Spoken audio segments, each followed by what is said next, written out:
You ask Tiger to solve. This deals with linear equations with one unknown.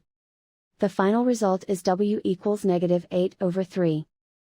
Let's solve it step by step. Simplify the expression.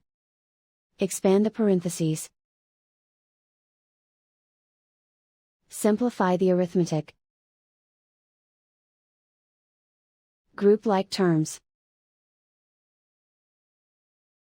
Combine like terms. Group all constants on the right side of the equation. Add 8 to both sides. Simplify the arithmetic.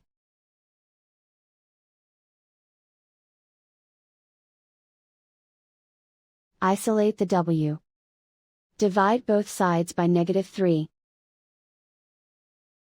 Cancel out the negatives. Simplify the fraction. Move the negative sign from the denominator to the numerator. And so the final result is w equals -8/3.